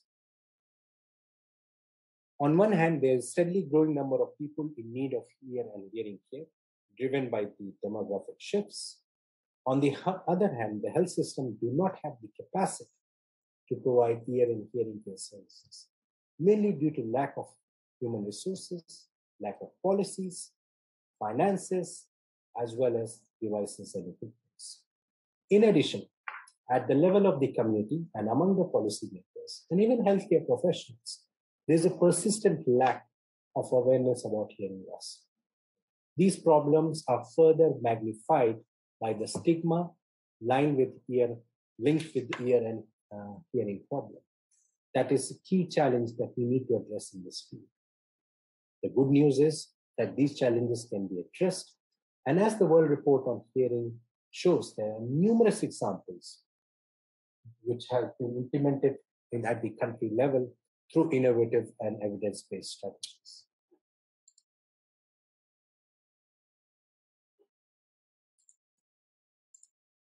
To address the challenges faced and move to a path of universal health coverage, where everyone can access ear and hearing care without financial hardship, countries need to adopt an integrated, people-centered approach to ear and hearing care, which can be implemented through a strengthened health system so that all people can have equal access to quality of care.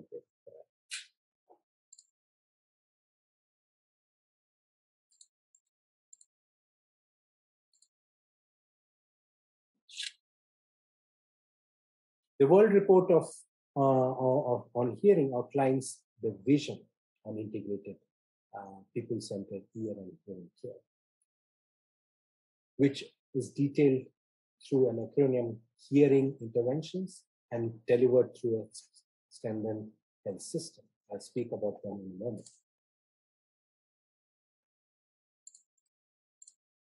The World Report on Hearing proposes a package of evidence-based intervention, acronymized as Hearing Package of Intervention.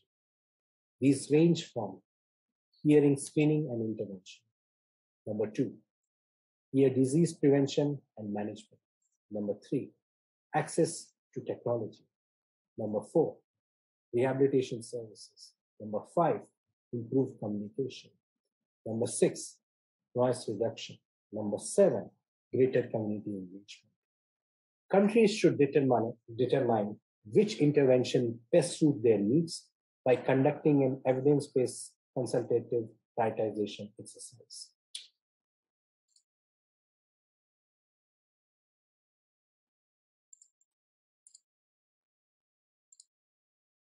Ensuring access to prioritized interventions and services require action at all levels of the health system. This includes policy development, building human resource capacity through education and training, task sharing, standardized guidance and practices for procuring health hearing technologies, ensuring financial and social protection, as well as setting targets and indicators for ear and hearing care.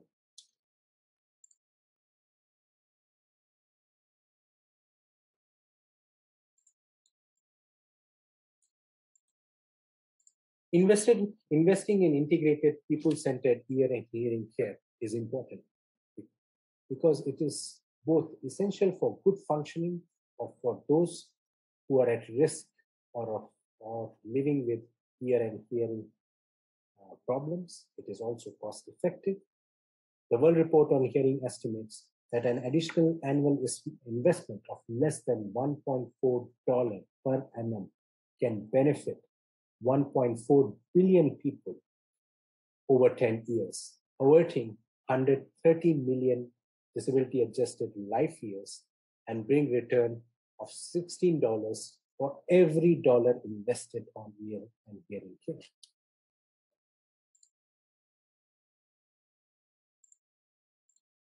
With these considerations, the World Report on Hearing presents a call for action, calling upon WHO member states and countries to scale up ear and hearing care for achieving global targets of 20% relative increase in ear and hearing care by 2030.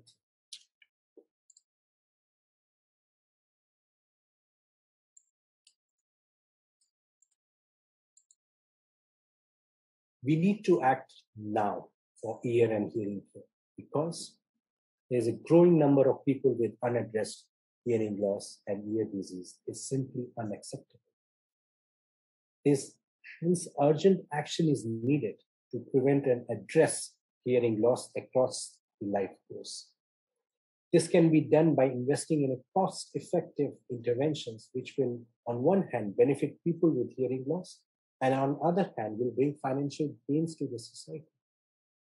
Countries must act now to integrate people-centered ear and hearing care within the national health plans for universal health coverage. For the cost of doing nothing is one we cannot afford. I thank you very much for your attention, and I wish you all a continuation of this debate. My colleague, Shelly Chadha, will be available to respond to any of the questions and queries which you may have with regards to ear and hearing care in the European region. Thank you very much for this opportunity. Thank you, Satish, for this very great overview and really your dynamics to propose that people have to act now and we need to make ear and hearing care accessible. Now I would like to invite all the other speakers that are present right now to activate their microphone and their video camera so we can see them all. And then we can go for the debate.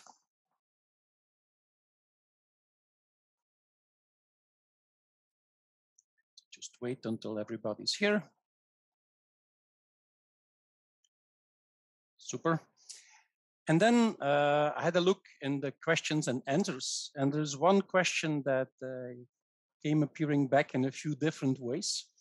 And I would think it's maybe best directed to Shelly Chadha from WHO, because the question is that noise-induced hearing loss is not only dependent on the sound level, it states. It is most likely also very dependent on the length of exposure and on the frequencies where you're exposed to. And let me link that to a second question that is quite in the same direction. It is stating that, in fact, the question is Is it so that listening for a very long time to compressed sound at a reasonable high level is maybe as harmful as listening to extremely loud sounds? So I think it's fully into your package, Shelley. So please, if you could answer that, we would really love to hear your response on that one. Thank you, Mark, and thank you to those who have posed this very pertinent question. And we completely agree. It is not simply about the decibel level, though at some point the decibel levels can become so harmful as to be instantaneously harmful. But overall, it is really about a trade-off between the decibel level, the volume, and the time you spend listening. And this is one thing which is very strongly embodied in the Make Listening Safe initiative, that ultimately it is a user's perspective or an individual's choice how they want to listen. But what we need to give them is to give them this information. The louder they listen, the shorter they have to listen. And it's not just enough to tell them that. We need to also provide that information, how short, how long. And that is why the WHO ITU Global Standard for Safe Listening Devices, it doesn't focus simply on putting limits to the maximum output that you can have. It focuses really on providing users with that information that you have listened over the week to this much average sound level for this much time. And so what is the sound dose or the sound allowance that you have actually consumed? So that is what this standard is about. And that is what the basic principle of safe listening is about. When we come to venues, of course, it is, again, we looked at the survey that Mark so kindly shared. That was one of the surveys which really guided us to understand how much time people actually spend at these venues, how frequently they go to these venues. Because obviously, if you are going there every day and spending 4 hours in a venue, then certainly 100 decibel or even 90 decibel exposure is going to be too high. But we looked at the average or what the majority is doing and structured also the limit according to that time period. So I would say that this issue is certainly very, very central to the Make Listening Safe initiative, to WHO's standards. And I'll be happy for anybody else also to comment on it. And this actually ties in very well also with the compression part, because there is, as you have rightly pointed out, an increasing body of evidence which shows clearly that when we compress sound, what we are doing is, in terms of the ear, actually delivering more energy per time. So you're delivering more energy per second. You may clip off the peaks, but actually deliver higher intensity per second. You lose also the silences in between the sounds, which is the characteristic of music, really. So there is this increasing body of evidence, and it is also the reason why the standard that we were talking about, the WHO ITU standard for devices, stays away from fixing a very hard top limit that no sound above 100 decibel. What we're talking about is average sound. Of course, they cannot be sound levels like 140 decibels or 130 decibels, which would instantaneously damage a ear. But potentially we keep away from fixing, but not potentially, but actually we keep away in that standard from fixing a top level. What we talk about is the average level. So the average level that the user listens to is what we are concerned about, and the time for which they're listening to that sound. So that is, I hope I've answered that question, but if there is a counter question, I will be happy to address it when the term comes. Thank you, Mark, and you're welcome to add to it. Super. Well, I will not add to it because I fully agree with everything you said, and I think it makes a lot of sense. The beginning of the first question also pointed to, shouldn't we be careful that when always talking about safe listening, we don't have the result that people start to be scared of any kind of sound? Or shouldn't we be careful that in communication, we kind of kill enjoying great sound and good sound experiences? What is your view on that, on communication, Shelley? So first of all, I absolutely agree with you, and I keep saying this in every platform, that the Make Listening Safe initiative is not about being against sound or against music or against having fun. It's really about keeping our hearing and using it. Hearing is meant to be used for listening to the sounds we love to listen to, and we want to keep doing that. So for sure, if wherever our message is interpreted as, oh, you're telling us not to listen or not to enjoy sounds, we welcome also that feedback if that is the interpretation from any message. And we are happy to also rework on that communication to make sure that we do not convey that kind of a message or that impression that any sound can harm you. Sounds are really, they are integral to our life. It's how we communicate. It's how we feel also. Sounds evoke emotions. Sounds, many sounds also. Music is therapy. They release endorphins in our brain. So we have nothing against sounds. We love them, and that's why we love our ears. Super. Maybe I also can play that question to Laya, because with your activities, young people at schools, young dynamic ambassadors, how do you find the balance between the enjoyment of sound of those young people and also making them aware that they have to protect their ears? How do you balance that in your activities, Laya? Sometimes you have to be really direct with them. You have to tell them that they can enjoy the music, but they have to be careful. And if not, well, they will be welcome to our association in the future anyway. So that's a message that they really shocks them, and they say, okay, I will try to lower my music level so I'm happy to meet you, but I don't want to be part of you. So this is a way that you can relate to them and tell them that yes, it's important to enjoy your music, but not really to harm yourself, because most of them are used to think about, for example, healthy food, or that they have to do sports, but they have never really thought about that hearing in a way can harm them. So this is just to put something else on the list that they can at least be aware. Most of that they will not really follow what we tell them, but some of them, or most of them, yes, they will. Super, thank you. And also have a question from Billy Jean asking, are there some requirements with figures and charts available to present this to representatives of public health insurances and maybe the policy makers? I guess, Shelley, you can answer that, because I think WHO created a great package of information that can be shared with those instances. Is that correct? Yeah, Mark, I had a bit of a connection breakdown. Could you just repeat the first part of the question? Yeah, it was a question if it's possible to really give charts and figures and numbers and requirements in a document to easily convert that to policymakers and to insurances and instances. So I'm not sure that I understand the question fully.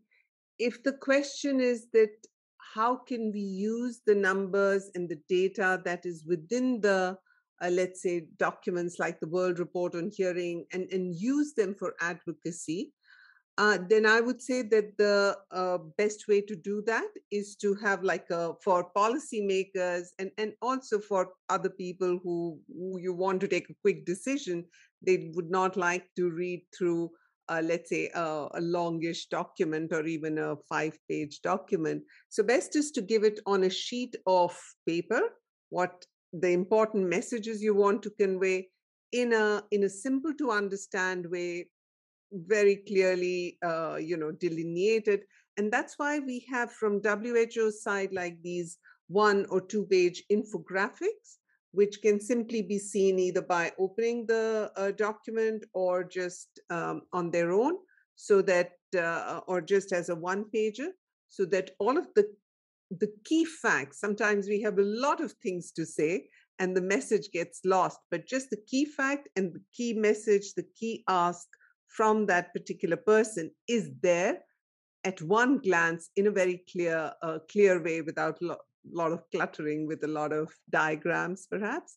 So I would say that, to my opinion, is the best way to convey it. But I don't know if I got the question right, Mark. Yeah, it's also how I understood the question. Of course, I'm only reading it in the questions and answers. And I also see that Sue Archbold is part of the participants here. And I know that she is within the work group at the World Hearing Forum, looking into translating the World Report on Hearing in digestible parts and exactly achieve that goal that you're talking about. I think it's essential to narrow it to what needs to be done.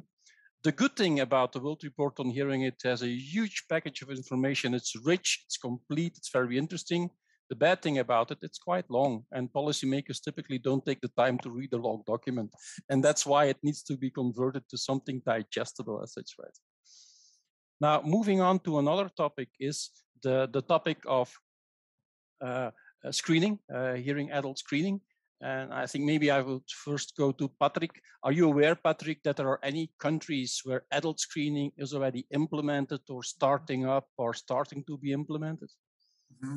No, thanks a lot for your question, Mark. I think to my knowledge, on a national basis, there's no adult hearing screening in place in any country so far. I know that some countries have done some pilot studies, for example, like in the UK in the past, like the Action on Hearing Loss through phone screening and so on. But independent of whether we talk about high-income countries, middle or low-income countries, I think there's no programs in place yet, no. Okay, thank you. Lydia, do you have more awareness of that? Because I know that AFHO is typically conducting all of these surveys among your members of what is happening on regulations and activities in hearing care. Are you aware of any regulations starting up? Thank you for the question. Not as much. However, we are looking at, in general, at not only just raising awareness, as everybody else is speaking about, but we would like to see a coherent approach. So if we are trying to look for adult screening, for example, we need to have the solutions in place, because currently we are doing the research on hearing aids provision within the European Union. And from 2018 report, we have seen varied approach by the national health ministries to hearing solutions and hearing care for people who need it. And it really needs to be addressed, because it seems to be like a postcode or country kind of a lottery. Some people are really lucky to receive the support they need, and some people are really unlucky. And we believe that between the European Union, we should have a standard of hearing care across all the member states to ensure that everyone who needs support receives it. Thank you, Lydia. And then it comes to regulation. So there's one question: if an employer is forcing their employees to listen to compressed sound for extended time, what about it then? Because if you look into what is already now in regulations in the workplace, there are a lot of like European other regulations in there, but I don't see that there's any regulation looking into how much people can be exposed to compressed sound during their work life. Is anybody aware of that? Do you have an idea of that, Shelley, that there are any regulations or limits in place on that specific point? Indeed, that is not so to my knowledge, Mark. And the issue which was raised also right at the start by by the Honorable MEP, I think it deserves much closer study and closer attention, so that of course we can develop a sort of a standard or a regulation or a basis for a regulation. But certainly, even before that is done, given the urgency of this issue and the potential continuity of virtual platforms, which I think to a certain extent will stay on for a very, very long time, I think it is important to address that very quickly. And I hope that the European Parliament will really take the lead on doing that. Super. Well, thank you so much, panel. And I think now we have to slowly round up. So I just learned that I have to do the conclusions instead of the MEP. Now, one of the most frequent questions I didn't tackle here is that, will the videos be available? Will the handouts be available? Interesting material. Thank you all. We will make sure this. We are asking, of course, all the presenters here if they agree to share their handout, if they agree that their video can be shared. And I will then ask the organizers of this event, the platform, to inform everybody that has attended where they will be able to find all that information, the handouts and the videos. For sure, we will do that. Now, what I've heard today is a lot of times we need to act now, call for action. We can't stop, we can't do nothing. It started with, of course, the MEP saying that Europe needs to create more regulations for safe listening. Europe needs to go there. Happy to hear that from an MEP, and I hope that's where the European Parliament is there for, and the European Commission to help us create more regulations to promote safe listening. They have already stepped a long step, but it needs to be more. Great. Then Shelley started off by saying that 50% of young people are listening to music at unsafe levels, and we need to change their behavior, but we need to make it possible. We need to have tools. We need to make sure that if you are at the concert, you have a choice, because if it's only happening to you and you can't choose, that is not happening. So there's an urgent call on governments, private sector, and civil society to act for safe listening. Then we could talk about the global standard for safe listening venues and events. It's all about now getting more countries to really start with regulations. I think it's a wonderful piece of work, and it's very good that governments can fall back on that to create their own regulations, to make it mandatory and to follow up. But on the other hand, we need to change behavior. It's very important. It's not only just there. If you see that you have to make hearing protection available, yeah, that's one thing, but how can we make sure that young people are actually using the hearing protection and have good, safe listening habits? It's very important to be convincing in a kind way, in a gentle way, and make sure we don't frustrate them by making music something unpleasant. It needs to be a pleasant sound experience. Then Lydia stated very well that losing their hearing was seen by a lot of the adult people with who are hard of hearing as the biggest trauma in their life. And that is why it's so important for hard of hearing associations to promote safe listening. They know that a lot of hearing losses are preventable if we are taking care and do it safe. And then, of course, we saw Laya with her very good dynamics and showing very clearly that things can happen and can change. And if you do it in a fun way, a pleasant way, and if you start young, you can make a difference. And it's good to see that it's not only focusing with your association on cochlear implants as such, but also on making sure we change behavior so people don't need to do something about their hearing, but prevent hearing loss, which is great. And then I was very happy to see also that Patrick was making it clearly that there is a new, very good handbook of WHO, and that all adults from the age of 50, so 50, should be screened regularly for their hearing. And if they turn a little older, you should do it more frequently. Unfortunately, there are not too many countries or nobody so far doing it, so it's high time to do it now. And then we had Satish Mishra from the WHO office in Europe stating that hearing care is cost effective. It has a return of investment of 60 to 1.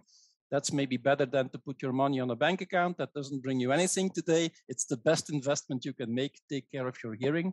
We need to be sure that people-centered ear and hearing care can be done. He also states there's an urgent call of action. We need to act now, and we need to make sure that things are happening. We can't permit us to act to do nothing. I think the cost of doing nothing is way too high. So I'd like to thank the whole panel, everybody attending, all the attendees. We're very happy that there were so many of you from around the globe. Please join us again. Please come and join the World Hearing Forum. Please come and join the Make Listening Safe LinkedIn group. Please come and join and visit us to be sure that we can work with all of you to make sure that we create a world where life it's a lot safer, definitely a safe listening experience, and have good habits. Thank you all the best. See you. Bye.